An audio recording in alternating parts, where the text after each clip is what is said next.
Hello everybody and welcome back once again to the exploration series. Now today we're going to be walking the line from Rosyth Dock Yard up towards Inverkeithing.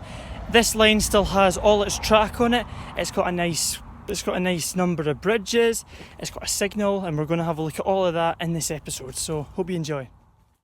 The station at Rosyth Dock Yard was opened in 1915, and I believe this part of the line was also opened roughly around the same time. The track I am walking on today was originally double track in most areas, and the double track started and ended at Limpetness Junction, where a new signal box was opened in 1916. The line between Inverkeithing and Limpetness Junction was opened a long time before the Dockyard Railway was. Before the fourth rail bridge was built, trains had to travel to North Queensferry pier to board ferries over to Port Edgar. This is how trains were able to continue to both Edinburgh and Fife. This railway will be explored in another episode this series. So we've now arrived at the first bridge that we will be going under today. Above us is a road that takes you to the dockyard, and here we have the rails of which we'll be walking along. So that's down towards Rosyth Dock Yard. The track gets a bit more vegetated, and towards Inverkeithing it's a little bit vegetated there, but it does clear up further down, I've been told.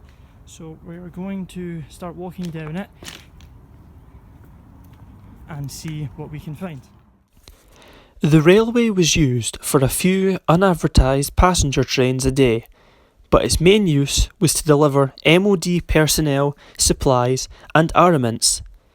A number of TfL tube trains were also delivered by ship to Rosyth Dockyard, then sent south to London by rail.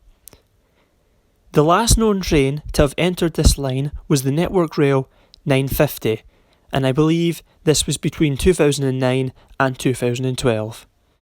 So I've now walked further along the track and we're approaching the first signal that we're going to have a look at. Now what I like about this line is it's one of the few in Fife that actually have track left, because there's this one that has track left, Westfield, Burnt Island has track, Lookers has some track, there might be another one somewhere as well. But obviously I'm going to need to have a look to see what other railways I can find that are worth exploring, because I'm not saying right that some are better than others. I'm not saying that there's some that aren't worth exploring. I'm just saying there's some of them that have like nothing left at all. Maybe one bridge and that's it, but this one's got track, bridges, signal. It's got the electric boxes on the side as well. This one has pretty much everything left on it. Now this is one of the other lines in Fife that they are considering to reopen. This came after there's been big plans for Rosyth Dockyard to become a big container port, and if that happened, chances are this railway could open again and help take the goods and the containers. And Westfield also has a bit of a chance of possibly reopening as a waste train for the remains of the Westfield power station. But these plans are yet to be put into motion or even to be, put ahead. So for now, we're just going to wait and see if they do get put ahead.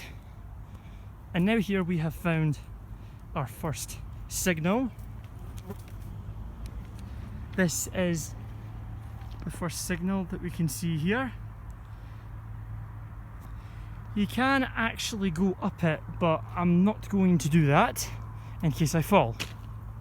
And through these trees you can see the Queensferry crossing is right there. So yes, this is right on the side of the Firth of Forth, because it does go down into Rosyth Dock Yard. And as you can see ahead of us, the track is starting to clear up and we're about to go around a bend which leads us to a road bridge, and I will give you an update when we get there. We have now arrived at the second bridge we're going to be walking under. across this one is a road that takes you under the motorway and takes you towards North Queensferry down by the rail bridge. Before I got here I was actually sitting down there on the beach because it is absolutely roasting today. The road itself into South Queensferry had to be changed when they were working on the new bridge entrance, so this bridge is fairly new. So now we're going to walk ahead, and there's a rusty old scooter sat on the middle of the tracks here. Looks like it's been here for quite a while actually. So we're going to walk ahead and we're going to start heading towards the other tunnel. Yes, we've got 2 tunnels under the motorway because that's the way that this railway had to go. It goes under both the new motorways and then it comes out on the other side where Jamestown Viaduct is, and then we'll follow up towards Inverkeithing and see how far we can get without any obstructions. We've now arrived at the bridge that takes you over part of the motorway, and right there we've got the tunnel that takes you under the rest of the motorway. Now it appears to get a bit swampy up here, I've noticed, so I'm going to stay off the tracks just now and try to find a non-swampy. Oh dear, a lot of it's swampy, so I'm going to do my best to avoid it, but I might need to step in it at one point or try and balance on the rail. Let's try that. It's not too bad.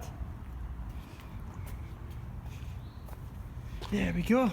Good. So you can see here we're going under the road once again. We've got quite a cliff on either side. It's a wee bit scary to look at actually. And here we've got the structure of what was an old road bridge. That was the old entranceway into North Queensferry, I believe. So in front of us here we have the tunnel, which isn't going to be too dark because it is quite small and you can see light in it at all time, so we should be fine.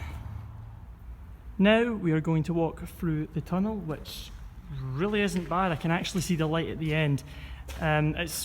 It's really not a big tunnel. It goes under quite a big busy road, but the tunnel itself appears to be quite skinny. Now I'm just watching my foot here because it's very soggy, but in the tunnel looks a lot drier. So we're going to go back on the track now. Here we go. Oh, this is cool. I really like this. I'm not sure why I like this one so much. I've only been in it for what, 10 seconds. It's really cool, I must say. You know, there's a difference between this one and the one I did in the first episode, which was the Glenfarg tunnels. Well, there was actually 2 of them. They were a lot deeper and darker than this. There was literally nothing to try and like make it a little bit lighter. You had to wait till we got to the end. But I've not even brought a head torch in here and I'm fine. But it is starting to get a little bit scary, especially doing it on my own. All the birds flapping around and stuff. I think I'll be alright though. So yeah, it's so quiet in here as well. Like, you've got a busy motorway above and all the noise is just blocked out. It's really cool. Now we are passing under the Jamestown Viaduct, which from down here looks a lot taller because I've never been down this low before and the road is a lot higher up than this is. So that's the viaduct up there. I've always quite liked that viaduct. I used to call it the beginning of the Forth Rail Bridge because it looks just like it in many ways. I don't know if it's always looked like that, but I like it how it looks right now. So as you can probably see, it gets a bit more vegetated as we go further on. So I'm not sure if we're going to be able to continue much longer, but you know, I'll do my best and see how far we get. Now here we found some of the points, some of the point changers on the line. So I'm guessing at one point here it became double track and there was a line that went down into the scrapyard. I am so tempted to see if they work. So this is an old bridge that goes over. We are going to walk over it now. This is actually where the line is double track, which is quite interesting. It makes a change from the rest of it just being single. So So that's us going over the road just now. As you can see, we're starting to get a lot more trees in this area. Oh jeez. I don't know if I'm going to be able to go any further, guys. Oh no, hang on. Over here might be better for me. Just give me a minute so I can get through. Yeah, this is this will do me for now. And I'll basically go as far as I can before I feel that I'm going to get trapped. Because I don't even know how I'm getting out of here yet. I'm just going to go with it. So you can see here we've got a double track area of the line. I think this was maybe a passing place because there's not much of the line that is actually double track. But of course, this part here is. It's really nice to have a line that's still got all its track on it. And I would really like to see a lot of these old lines reopen. I mean, we've already got the Leaving line reopening. That's been shut now for 50 years. No, sorry, 51 years that's been shut for. And now they're finally going to open it up again in a couple of years. I'm not going to say 2023 and I'm not going to say 2024 because right now the councils and Network Rail can't seem to make up their mind on what year it's going to open or when the construction is indeed going to start at all. So the second line is starting to come a bit closer to me now, so I'm guessing that's the passing point almost over. I've now arrived at a part of the line that has 2 track over there and 1 over here, and this concrete thing in the middle looks like some kind of loading platform. Lucky for me, there's a bit of vegetation clearance on this side, which is probably the route I'm going to follow until the track clears up a little bit, because as you can see, it's very over vegetated in this area. It's not as bad down by the tunnel or anything, but in here it seems to be a lot worse. So I'm going to continue to walk on. Now, my exit point is an old footpath which isn't too far up the line from here, I'm hoping anyway, and I'm hoping that there's a way I can get out of it and get back onto the path. The single part of track I am currently walking on next to the double track was a junction that cut off to Inverkeithing Dock Yard for industrial uses. We've got another signal through the bushes there. I don't know if you can make it out. And that noise you can hear would be a class 158 because we are close to the main line. Not quite on it, but it doesn't run far from where we are just now because this line does connect back on to it when we get along to Inverkeithing station area. Well guys, that was a great walk and I'm now absolutely exhausted and I'm also very dehydrated, so I'm going to enjoy this. So I'm going to head home now and I will see you in the next video. Thanks for watching.